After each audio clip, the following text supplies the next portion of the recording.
Bueno, hola a todos y bienvenidos a su podcast de mediación de arte, Encuentro Arte para Todos. Muchas gracias por acompañarnos. El día de hoy estamos encantados de estar en el taller de Paloma Torres. Paloma, muchísimas gracias por tenernos. Gracias por invitarme a este podcast. Bienvenidas Vero, bienvenida Yuki. Hola, ¿qué tal? Pero bueno, antes que nada déjenme recordarles que nos pueden escuchar en Spotify, en Amazon Music, en Apple Podcast y por supuesto en nuestro canal de YouTube, ¿no? En donde ahí pueden también ver todas las imágenes de lo que estamos hablando y de lo que vamos a estar describiendo a lo largo de este podcast. Bueno, Paloma, primero que nada, yo te quiero felicitar porque has estado muy movida en estos últimos 2 años. No, estás en todos lados, te han hecho entrevistas de todos lados, así que felicidades. No, por otra parte también te quiero felicitar por la exposición que tienes en el Caluz, que está bella, bellísima y que se lo recomendamos a todos para que vayan a verla, porque de verdad es una experiencia, es una delicia pasar por esas columnas. Lo dijiste bien, es una experiencia y es lo que debe ser porque es una instalación. Así es, exactamente. Entonces, pues bueno, a mí me parece muy importante reflexionar acerca de los espacios dignos, de la vivienda digna y sobre todo de los futuros de las ciudades, porque de eso depende, o sea, no somos como tan conscientes de la influencia que tienen los espacios de manera directa, sobre nuestro estado de ánimo, ¿no? No, y sobre nuestro carácter. Sí. No es solamente nuestro estado de ánimo. El espacio es una parte fundamental de la formación, digamos, de sociedades completas. O sea, una gente que vive en el mar no piensa igual que una gente que vive en la montaña. Son idiosincrasias completamente diferentes. Y las ciudades pues tienen ese gran problema que no creas intimidad con la ciudad. Entonces, de alguna manera, hay como una dislocación, como que no te sientes que perteneces a ese espacio. Sí, exactamente, no generas como esa pertenencia a estos lugares, ¿no? Nadie genera ningún arraigo. Nada. Por lo tanto, el de arriba, a lo mejor nunca cruzas palabra con otra persona y no pasa nada. Pero mira, lo más grave, creo yo, viene desde la casa, ¿no? Claro. En México, por ejemplo, la vivienda del Infonavit y del Casas Geo y todo esto, pues son casas de 37 metros cuadrados o no sé cuántos, o a lo mejor 42, que sigue siendo muy poco para familias de 8 o 9 gentes, donde no tienen ni siquiera tu cama, es un espacio privado. Entonces, ¿qué pasa cuando tú no tienes espacio privado en absolutamente nada? Cuando no compartes ni siquiera, tienes que compartir la cama, tienes que compartir todos los espacios con 8 gentes y además sales a la calle, a una calle sucia, llena de tráfico, espectaculares, agujeros, ruido visual. Entonces, pues llega un momento en que te ensimismas y que lo que haces es que te vuelves un ser enajenado y ensimismado, en donde no tienes posibilidades de crear absolutamente nada. Mira, tenemos que tomar en cuenta que la única fortaleza que tiene el hombre en esta vida, la única que tenemos, es la creatividad. Y la creatividad solamente se da cuando eres capaz de crear arraigo en los espacios en los que estás, en los lugares con los que vives, la gente con la que tienes.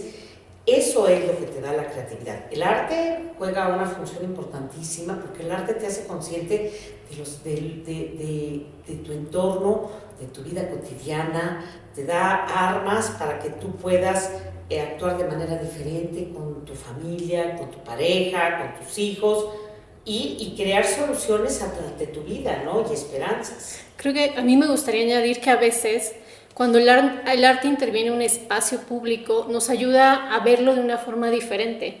Por ejemplo, yo vi tu instalación en el Caluz y antes estaba una de Carlos Amorales y no sentí para nada el espacio de la misma forma. O sea, cuando fuimos a verlos con estas personas me decía, mientras una de ellas lo transitaba, dice, me siento en un bosque pero como sin el follaje y entonces eso me permite ver más claro el cielo. ¡Qué padre! ¡Wow! Qué Entonces decía, y estas columnas pues acompañan mi mirada a mirar hacia arriba.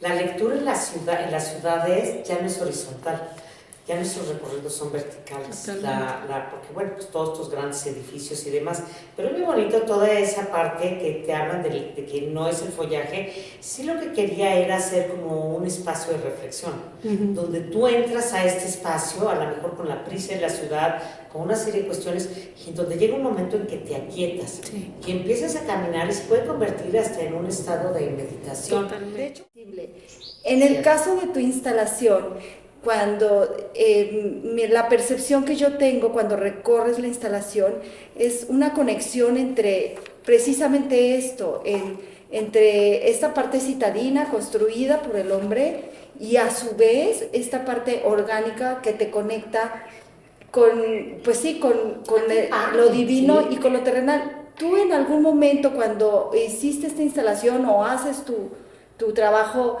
te cuestionas eso o te has preguntado esta parte de conectar lo divino con lo terrenal? Te voy a decir qué es lo que pasa, que la verdad, esta instalación, y por eso agradezco profundamente al Museo Caluz que me hayan invitado a hacer esta intervención en el patio, porque finalmente se hizo realidad como una parte que yo quería hacer con mi obra. Yo hago columnas porque recuerdo desde que era chica o en alguna ocasión que fui al Templo de las Mil Columnas en Chichén Itzá, y de repente fue una sensación, esa misma sensación que tú estás teniendo. O sea, es esa parte de lo que habla Karel Gossip, de toda esta cuestión de lo sublime, que es lo que nos da el arraigo en las ciudades. O sea, es algo que no es inherente a la obra, pero es algo que puede generar la obra en sí. Entonces, estas columnas fueron lo que generaron en mí. Y luego tuve oportunidad de estar en Egipto, y cuando llegué a la sala hipóstila en Karnak, se me craqueló el sistema nervioso y dije, en algún momento tengo que hacer eso. No sé cómo, claro, ahí estabas hablando de columnas de 30 metros de altura, otra cosa. Pero fue una sensación que me dejó sin habla. Entonces ahí es donde comprendí que el arte tiene esa posibilidad de crear una sensación sublime en ti. Y bueno, el poder poner todas estas piezas en el patio del Museo Caluz fue esa oportunidad. Claro que además la museografía fue fantástica. La museografía que fue el museo el que hizo la museografía, que sembró las piezas en este lugar de una manera circular, siguiendo un poco donde estaba la fuente del Hotel de la Ciudad de México, el Hotel de Cortés. Fue bien interesante porque sí, esa forma radial sí nos hace que entremos por todos lados y que nada sea más importante que otra cosa, sino que tú vas entrando a este bosque, que entras por lo más pequeño y te vas encontrando con las piezas más altas, y entonces en un momento dado te vas sintiendo inmerso en ese paisaje que te contiene. Y lo más mágico también es que, bueno, yo observándolo desde la parte del primer piso, se ve cómo se conectan las columnas con las columnas del edificio. Claro.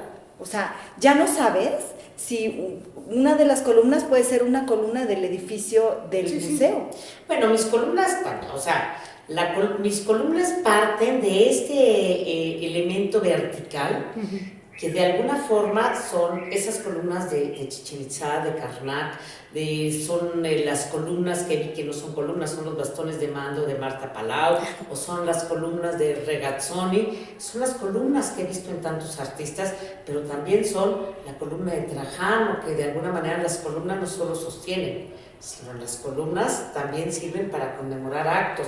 Y en este caso, las columnas del museo sostienen los pisos, como las columnas de una casa que sostienen tu espacio donde vives, pero tenemos también la columna vertebral. Todos tenemos una columna personal, que eso también es increíble, que a la hora que tú estás transitando por el bosque de las columnas, hay algunas columnas que son como columnas vertebrales, como si tuvieras vértebras, y eso es lo que es muy, muy interesante, porque te das cuenta que tú eres una de esas columnas que está adentro. Claro. Y mira, qué curioso que lo mencioné, porque justo una de nuestras preguntas va alrededor de eso. A ti como ser humano, ¿qué te sostiene? Tú que eres la creadora, tú que conoces estas estructuras de fondo, ¿no? De adentro hacia afuera, a ti como ser humano, ¿qué es lo que te sostiene? Bueno, a mí me sostiene sostienen muchas cosas, pero de alguna forma me sostiene mi trabajo, porque para mí o sea, el hacer arte no es un trabajo, es una forma de vida, ¿no? Es leer, es ver, es escuchar, es escuchar con calidad, leer calidad, o sea, a lo que me refiero es novela, literatura, pero cosas que de alguna manera te vayan formando. Sí me gusta mucho como esa parte, y leo mucho sobre teoría del arte y sobre filosofía del arte, me interesa muchísimo. Yo estudié una generación donde esas materias por supuesto no existían, estudié en la Escuela Nacional de Artes Plásticas de la UNAM, que ahora es la FAD. Y fue como muy interesante porque me tocó una generación, la verdad, bastante interesante. Estuve con Laura González Rosas, con no sé, Javier Marín, estaba también Gabriel Orozco, tuve compañeros como muy destacados, digamos, y todos éramos como muy curiosos y participábamos en muchos eventos. Entonces te vas dando cuenta que esto es a mí lo que me nutre es mi trabajo, mi taller, el cual comparto con 2 asistentes que son gentes de primera, porque el trabajo de un escultor no es un trabajo solitario, es un trabajo que haces, o sea, el arte en general es un trabajo en conjunto, o sea, Gustavo y Gerardo. Colaborativo. Sí, ya nos ha pasado. Pero lo van a editar, ¿no? Entonces vamos a ver qué pasa la señorita que quiere cosas, ¿no? Con Cohen. Pero es inevitable, y además como que ya es parte de es parte del paisaje urbano. Es parte del paisaje. Fíjate, teníamos de una... toda la ciudad, porque antes en el sur nuestro era de la Condesa. Es como quitarle lo sublime a esto, precisamente. Sí. No, pero ¿sabes que qué? Esto es parte del arraigo. Sí. Porque esto no lo oyes en Estocolmo. No, No fíjate. lo oyes en Francia. Teníamos una maestra de crítica de arte francesa y nos decía, a mí me sorprendió en México que todo se canta. Todo, o sea, tienen un código auditivo para el gas, para el pan, para los tamales, para los muebles. No, y ahora ya dice, se lo estoy llevan a impactada los de que espectáculos de los de niños verano. chiquitos se saben el canto Decía, ¿qué Claro, pasa en sí, este claro. país, no? Y sí, es parte de, ¿no? Las cancioncitas de los helados, o sea, Somos muy musicales. somos muy musicales. Pero sí. sabes que es increíble, porque cuando ves los sonidos en la ciudad es padrísimo, porque yo me acuerdo el afilador. Ajá, El claro. otro día oí un afilador, oye, dije, ya no existía. Sí, yo pensé que ya no. No, Claro, lo de los camotes, sí, el Los sonido camotes, de la... o las paletas, que eso no les parece porque son muy jóvenes. No, sí, la pero campanita. oír la campanita y Sí. se habían disparado a comprar un chemis. Sí, ¿no? claro. Eran las paletas de vainilla con Sí. fresa. Pero, en fin, ¿qué se me olvidó que estábamos? De la escuela de la ENAP, que venía de Estudié en la artistas. Escuela Nacional de Artes Plásticas y sí fuimos como una generación que nos interesábamos por participar en todo lo que había. De alguna forma me acuerdo que vino en esa época un sociólogo francés que se llamaba Herbert Fischer y hicimos un intervención, imagínate, el año 3 Conejo. Helen Escobedo era la directora del Sí, Arte sí, sí. Moderno. Exacto. Pero fue interesante porque nosotros pudimos participar con Herbert Fischer en su evento que se llamaba La Calle a Donde Llega. Okay, sí. Entonces ya desde ahí a mí museo. siempre me interesó la calle porque bueno, pues vengo de una familia de arquitectos y no por esa razón, sino porque mi educación desde chica era, vamos a ver arquitectura y por ejemplo íbamos al centro a ver arquitectura, comíamos en las delicias y luego íbamos a Blanquito. Qué divino. Entonces era como hacer todo lo que había, desde el espectáculo de la zona, veíamos la arquitectura y comíamos. La gastronomía siempre fue un factor fundamental en mi casa. Entonces, bueno, vas viendo que la ciudad también se come, ¿no? Claro. Y la ciudad Realmente también se sabores. escucha, como todos estos, digamos, no ruidos, esta música que escuchamos de la que De la vienen los ciudad. colchones viejos y todas estas cosas. Claro. Tienes toda la razón con lo que decías, ¿no? De la musicalidad que hay dentro del país. Sí, exacto, porque no tenemos los mismos sonidos. Por ejemplo, no sé, en Yucatán, ¿no? Tienes más el sonido de la naturaleza que esto. Sí, aquí el ronroneo. No, lo que pasa es que aquí estamos en la mera ciudad. Y además, donde está mi taller es todavía barrio. Entonces, si tienes al ropavejero y tienes al que recoge las cosas de metal o recoge los hornos de microondas. O sea, tienes, o los que vienen vendiendo plantas en Claro. camiones.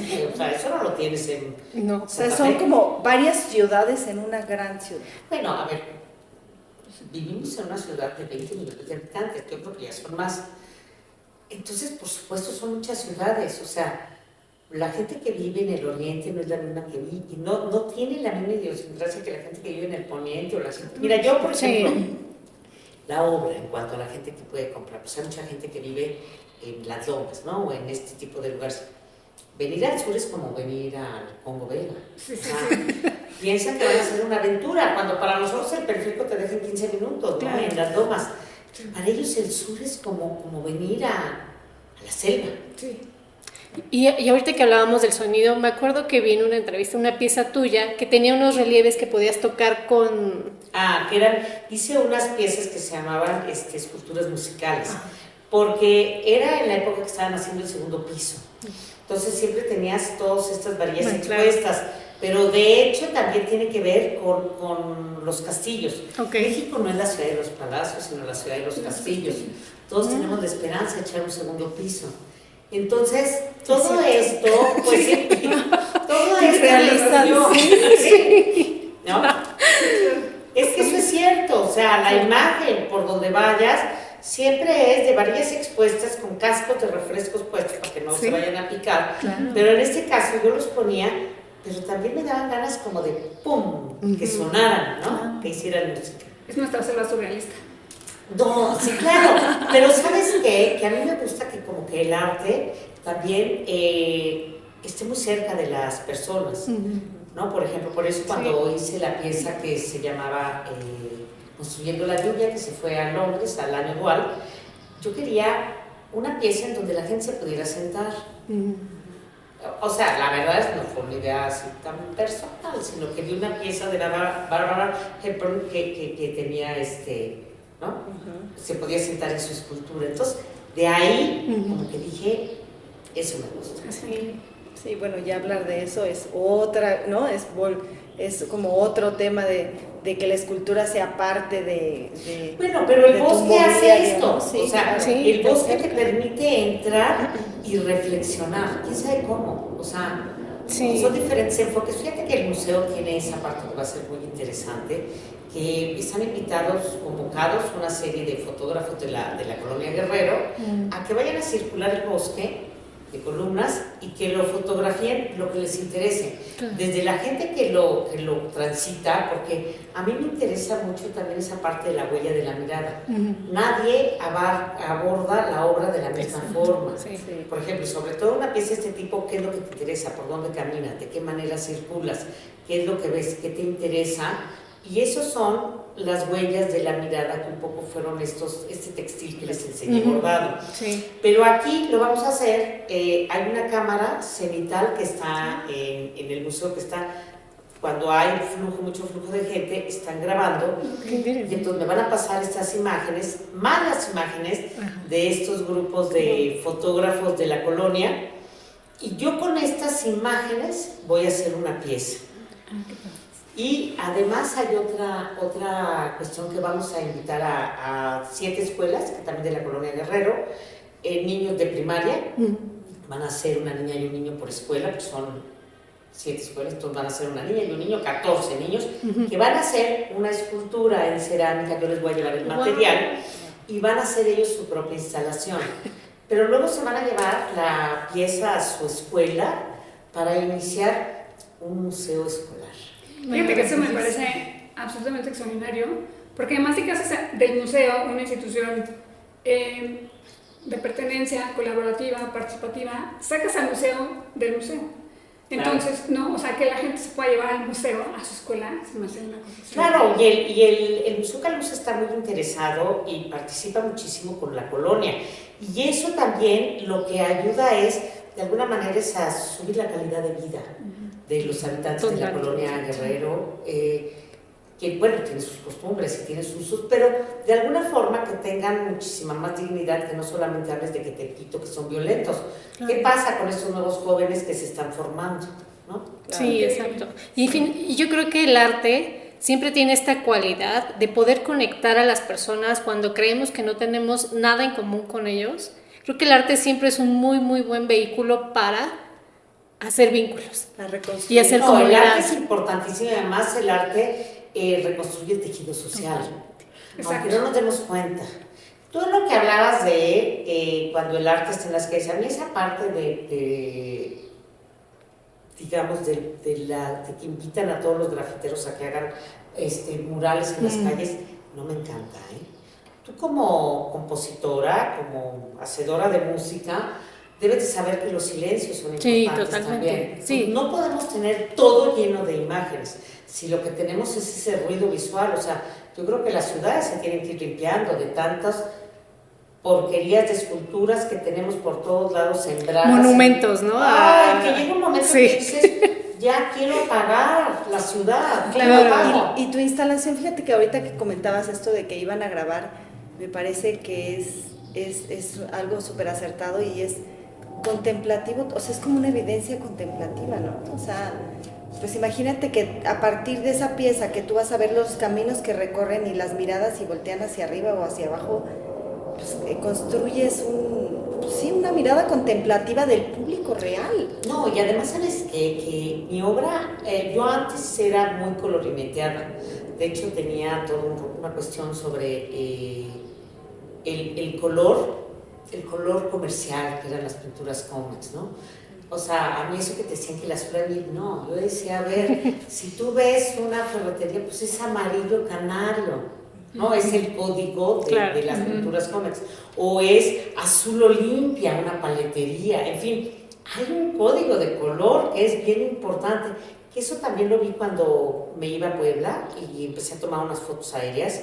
Y era interesante porque veías Ciudad de Nezahualcóyotl y veías, por ejemplo, Chimalhuacán y toda esta zona, que son zonas muy abandonadas, conurbadas de la Ciudad de México. ¿Qué dices? Cuando empezaban a tener dinero empezaban a pintar.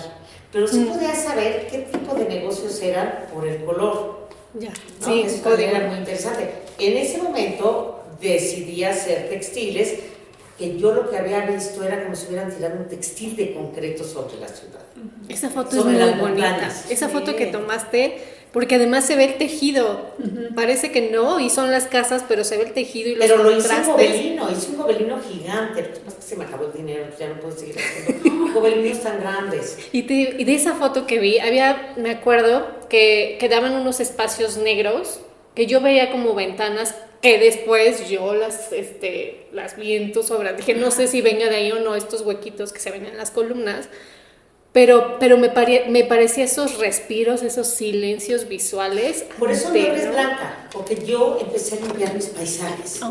Eran tan ruidosos visualmente que tenía que tener como tranquilidad. O sea, yo siento que, por ejemplo, la escultura también es una parte fundamental, el vacío. Totalmente. El vacío es una parte indispensable y la escultura tiene esta cualidad que trabaja con los espacios vacíos para poder existir, ¿no? O sea, no hay tridimensión sin el espacio. Sí. Entonces esa parte es como fundamental y por eso es blanca, para que cada quien haga los paisajes que quiera hacer. Claro. Y además le permites, como dices, tienes más espacios para dónde colocarla, porque puede dialogar con todo. Y lo que platicábamos con las celosías, ¿no? O sea, de que tú te llevas 5 y tú les pones de acuerdo a como tú quieres, ¿no? Claro, pero a ver, Construyes tu la espacio. celosía es como un elemento arquitectónico que heredamos del mundo de España, del mundo mozárabe más bien, de los 800 siglos de dominación árabe en España. Así es. Entonces, eso lo heredamos y eso es maravilloso porque creo que eso nos permite hacer espacios privados dentro de espacios públicos. Claro. Y por eso empecé a hacer las celosías, porque quería que cada quien pudiera tener una celosía personal para guardarse, poder ver lo que sucedía afuera pero sin ser visto. Porque también las ciudades, y te voy a decir una cosa, los medios, los teléfonos, todas estas cosas, pues hacen que ya no tengamos ningún tipo de privacidad, ¿eh? Y lo peor es que caemos y nosotros lo alimentamos. Bueno, pero lo puedes alimentar con contenido o lo puedes alimentar con basura. Sí, eso es muy Eso cierto. también cambia, ¿no? Uh-huh. Estábamos viendo esta pieza de barro y tu material y todo.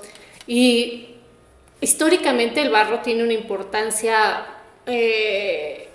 casi de origen en nuestra historia como humanidad, porque muchas culturas, el Popol Vuh, ¿no? Que dice que el hombre viene del barro, todo esto. ¿Qué significa para ti el barro, trabajar con el barro? Bueno, a ver, es mi materia fundamental. fundamental, ¿no? ¿Y sabes por qué? Porque me permite construir con las manos.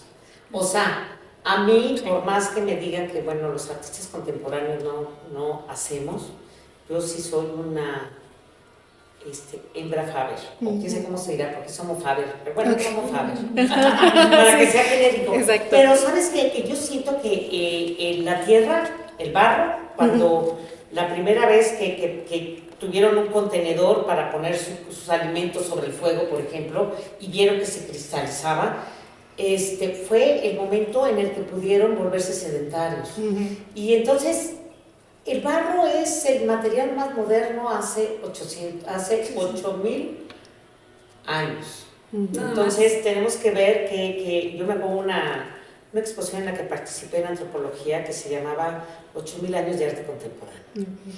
Y era precisamente sobre pintura rupestre y todo esto. O sea, el arte ha estado siempre junto al hombre. Sí, y además es un material que requiere de nuestros elementos, ¿no? Te voy a decir que pasa. Yo siempre he Alquímicos. sido de técnicas muy artesanales, te voy a decir por qué. Yo tengo que prepararme para trabajar. O sea, el barro se tiene que poner a pudrir, requiere un tiempo, tienes que amasar, tienes que hacer los churros, vas construyendo, tienes que dejar que la pieza tome una especie de estado de cuero para que puedas seguir construyendo, porque si no, se te va a caer. En fin, requiere como de todo un tiempo y eso implica concentración. O sea, yo hice mi maestría en grabado en color, pero el grabado y la cerámica tienen un cierto parecido, o sea, de alguna forma, ¿no? Pero el barro me gusta muchísimo y además el barro creo que es el material más democrático que existe.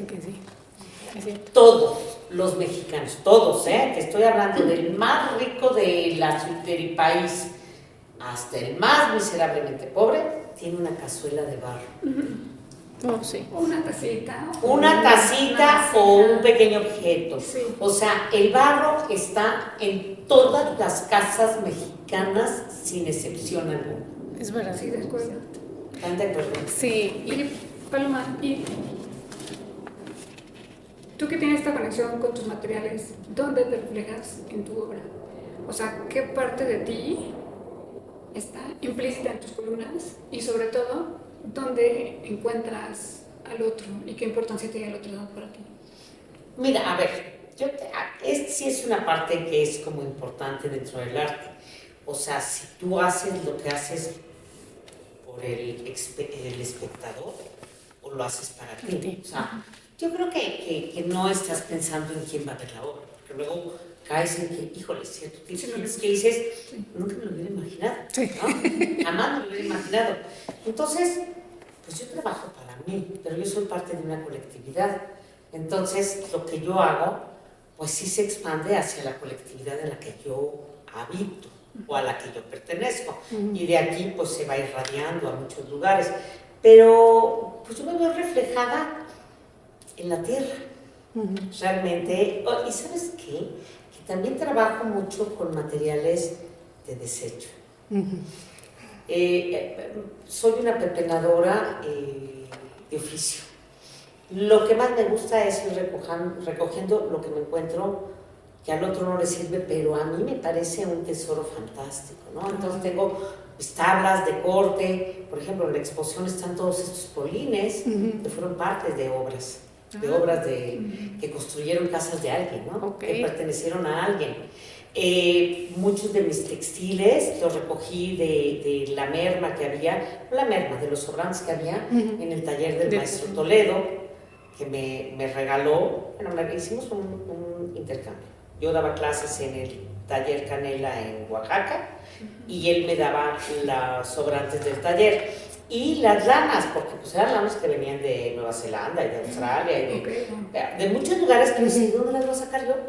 Entonces yo las recogí esas lanas que estaban sucias, entonces mientras veía la tele las iba limpiando, las escarmenaba. Entonces es una relación como... Me gusta la relación que tengo con todos esos materiales que para la gente no sirven, para mí son oro puro. Y luego, por ejemplo, los cortes láser han sido como un descubrimiento increíble. O sea, yo soy grabadora, ¿no? De corazón también. Entonces, utilizo estos cortes láser para grabar dentro de mis placas de cerámica. ¿no? Estos son los cortes láser, ¿no? Y ahí, si tú ves mis relieves, pues ves todas estas impresiones que tengo de lo que recojo de la calle o de los cortes láser o de alguna manera de los polines. Entonces, O sea, que puede ser que tu obra sea como una huella.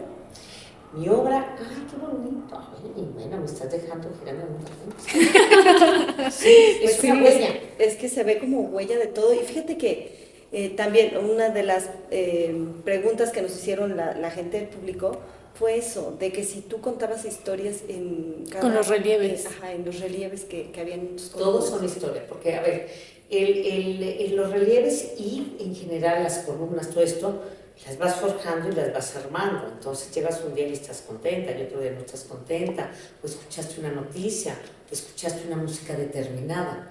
Entonces, todo esto está grabado en lo que voy haciendo, porque pues trabajo acompañada con mis asistentes, con Gustavo y con Gerardo, que son fantásticos, porque son gentes además muy sensibles. O sea, creo que todo esto, bueno, el otro día veníamos en el coche oyendo un programa de Federico Silva, en el radio, ¿no? En el coche, y estaba una conferencia que dio Luis Ignacio Sáenz, y fue como muy interesante, porque de repente pusieron música, y Gerardo me dijo, eso es música concreta. Ay. No, o sea, me sorprende porque te das cuenta de cómo toca todo a todos. Sí. ¿no? Sí. La relación de todos con todos. No La hay nada influencia. fuera. Nosotros somos ¿no? a ver, eso también es importante dentro de esta instalación, que te des cuenta que tú eres parte de tu entorno. Y entonces, en la medida en la que tú cuides ese entorno, tu vida va a ser mucho mejor. Sí. Porque no es que tú salgas a la calle y la calle sea de alguien, no. La calle te pertenece, es tu jardín privado. ¿Tendría que? ¿No? Es, Pertenecernos. no es que tendría que ser, es nuestro. O sea, todo Bellas Artes, todos los edificios públicos son nuestros, nos pertenecen a los ciudadanos. El gobierno los resguarda, pero son nuestros. Y nosotros tendríamos que cuidarlos, tendríamos que tener mucho más cuidado de no tirar basura. O sea, yo también entiendo que faltan muchos botes de basura y una serie de cosas, pero yo creo que sí tendríamos que ver de no pintarrajear, de no agredir nuestros espacios, hasta donde llega mi libertad, hasta donde yo afecto al de enfrente. Totalmente. Entonces, esa parte es una parte fundamental para pensar, para reflexionar, que si nosotros cuidamos nuestro entorno, nuestra vida va a ser mejor. Y a propósito de esto del mes de la mujer, para ti, Paloma, ¿cómo es ser mujer en las artes y qué consejo le darías a las nuevas artistas que buscan? Bueno, mira, yo creo que en las artes sí ha habido discriminación, ahorita cada vez hay menos, pero bueno, pues el otro día, por ejemplo, me hablaban del Museo Tamayo para pedirme que mi pago de una especie, feliz, que me hayan hablado del Museo Tamayo, me siento honradísimo, lo diera al al Museo Tamayo, porque nada más tienen el 17% de su colección en mujeres. Sí. Lo vimos. Entonces, ahí, eso es terrible. Las mujeres no existimos. Bueno, por ejemplo, este performance que hace fantástico esta artista española que se llama Mariana Jimeno, sobre el libro de Gombrich. Dice que es el libro más... Sí. Bueno, de hecho, el Caluz la va a traer, ¿eh? Ah, sí. Y en abril va a estar Mariana Jimeno en el Museo Caluz, a ver, de lo importante que es, donde habla que en el libro de Gombrich no había una sola mujer. Sí, una. No, Ni una no. sola. Entonces va a presentar ese performance en el Museo Caluz, en persona. Ah, wow. Eso también es súper importante. Sí. Yo creo que es terrible porque la discriminación también se da a partir de las mujeres. Yo, en la escuela, otra discriminación que sufrí fue de una maestra que llegué, pues, toda mi obra estaba en el patio de mi maestra de cerámica. Y les digo, ¿por qué está toda mi obra en el patio? Porque la maestra dijo que tú te ibas a casar, que ibas a tener hijitos y que no iba a perder el tiempo contigo. No. Parece terrible, porque bueno, pues sí, las mujeres somos las que parimos a los niños, ni modo, no los pueden tener los hombres, ¿no? Claro, sí. Eso no es ni siquiera ni modo, es un privilegio que tenemos. Pero me parece espantoso que una misma mujer siga pensando que como yo venía de una escuela privada, nada más iba a ir mientras me casaba. Sí, para me entretenerte casé, en algo. ¿no? O sea, digo, sí me casé y siempre he hecho lo que hago. O sea, eso, a ver, la mujer, no nos hagamos pato, la mujer toda la vida ha trabajado y ha sido sustento de su casa. Toda la vida, sí. Toda la vida. Somos un Que no pilar. se vea y que te digan que el hombre, que te cases con un señor, que te mantenga y que te dé un collar de perlas de una suburban, eso no existe. Eso ni en los cuentos de Walt Disney. Entonces, además, ni siquiera es interesante, porque nosotros también tenemos que ser independientes, independientes de nuestra familia. Tú puedes adorar a tu hijo y a tu marido, pero tienes una vida propia. Total, sí. Entonces, creo que tenemos que empezarnos a ver, ni siquiera como ellos, tenemos que vernos ya como unos seres humanos, entes vivos, completos, o sea, Capacidad de desarrollarse. a ver, pero siempre nos hemos desarrollado. A ver, un viudo o una viuda, la viuda saca a sus hijos adelante así, aunque nunca haya estudiado ni primaria. El viudo se vuelve a casar. Entonces, lo que es interesante es que sí tenemos que luchar, porque sí seguimos viviendo en un mundo en un mundo donde el hombre sigue teniendo, bueno, pues ahí tenemos que seguir hablando de género, que eso me parece terrible. Que en el siglo XXI hablemos de género, cuotas de género. ¿Qué es eso de las cuotas de género? Ni siquiera tiene que ser una cuota de género, tiene que ser nuestras capacidades. Nada, cero, absolutamente nada. Entonces, yo creo que sí tenemos que cambiar ese pensamiento, tenemos que luchar mucho, y también las mujeres tenemos que educar a nuestras hijas a ser combativas, a ser unas mujeres inteligentes, pensantes, unas mujeres creativas. Esa es la realidad, porque nosotros en realidad casi la educación la da la mujer. Educar a los hijos, a los hombres, a ser pareja de las mujeres, y a las mujeres a ser mujeres independientes, mujeres libres, a que no tengas que estar con un señor para que te mantenga, a que no tengas que recibir maltratos en el trabajo, al que seas una mujer que tengas la libertad de moverte en el planeta como se te dé la gana. De acuerdo. Paloma, fue una delicia platicar contigo. Muchísimas gracias por este espacio, por compartir. Estoy feliz que estén conmigo aquí. Las invito cuando quieran. Gracias. Te tomaremos la palabra. No, Creo se que lo sí. digo de corazón. Es muy importante tener estos espacios de diálogo, poder hablar de lo que sucede, de cómo lo vemos, porque pues también piensan que los artistas vivimos en Saturno. Sí. Bueno, o sea, yo les agradezco mucho, y además me gusta la diversidad y la inteligencia que tienen ustedes tres. Ay, gracias. Porque, gracias. no, pues sí, o sea, porque todas las preguntas han sido muy inteligentes, ha sido una visión como muy sensitiva sobre la obra, no es esas nimiedades de las que hablabas antes, de que esa grieta, cómo surgió y entonces, no, o sea, la obra con un fondo profundo. Ay, gracias. Muchas gracias, Paloma. Gracias por estar aquí. Un placer. Y yo les agradezco, Te porque admiramos. es el primer podcast que hago. Bueno, traemos el listón, caray. Gracias. Ahorita nos vamos a tomar. Se nos olvidó el ahorita listón. nos vamos a tomar el mezcal o El tequila mezcal. Ah, para festejar. perfecto. Pues gracias a todos. Chicas, gracias un por placer. estar aquí en Y, Taller. chicas, gracias por otro maravilloso encuentro. Porque después de ver arte, Nada nada es igual. Muchísimas gracias.